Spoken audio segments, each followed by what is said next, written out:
want to bring in Tennessee Senator Marsha Blackburn. And Senator Blackburn, just your initial thoughts here. President Biden saying Hamas is not do not represent the Palestinian people. He's thanked our partners for trying to helping to get in food and supplies into Gaza. What we need to realize is that there is a systemic and historical issue around Hamas taking aid that is intended for the Palestinian people and using it for themselves. We have seen it with the UN Relief and Works Agency. We have seen it with other agencies.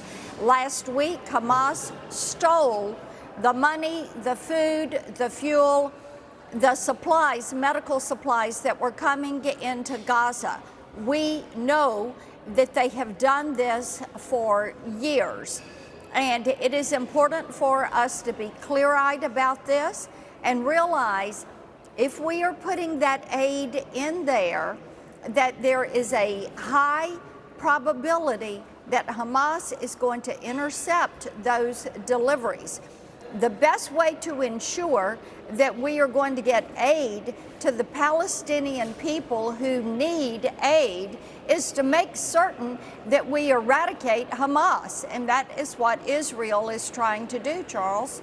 In the meantime, I know you were working to try to get rid of some of these programs like the UN program. To your point, it was interesting because when President Biden spoke about this, he said, to Hamas, don't take this money, don't take this food, don't take this aid. Something told me that they wouldn't listen. How do we get supplies to those folks and during the process of eventually eradicating Hamas and their leaders? Yes, and one of the things that people have been urged to do repeatedly is move toward that Rafah gate and move to the south, get out of Gaza City. It is important for them to do that. I know that Israel is dropping leaflets. They're trying to inform people. Different aid agencies are trying to get people to move out of Gaza City to make certain that they are safe. Just so the House now has a speaker. That drama is over. And the real work begins. And to me, I think the real work is reflected in the stock market. Senator, the stock market's taking a drubbing. The bond market is taking a drubbing it has never seen before. This will be the third year that it's down.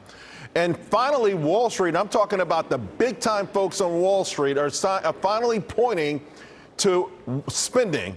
Runaway spending that can no longer be allowed. The fragility of our economy is starting to crack. Paying $1 trillion in interest a year is ridiculous. Wall Street's afraid. The stock market's paying a price. The bond market's paying a price. Everyday Americans are paying a price. Can now the Republicans galvanize this fight to curb spending, which is destroying the nation? Well, and I certainly hope they can. As you know, Charles, for years, every year, I put forward 3 bills, a 1%, 2%, or a 5% across-the-board spending cut.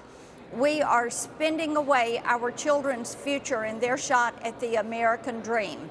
And as you see that gap, that deficit gap widen between what we bring in and what we spend, having a $2 trillion annual deficit, having $1 trillion in interest expense, this is something that is just incomprehensible. And you look at the rate of growth of this debt since Barack Obama took office. The day he took office, it was $10.6 trillion. He and Joe Biden doubled it. Donald Trump and then COVID, it was added to. Now you've got Biden just reckless spending, out of control. Yeah. Everything they want more money for.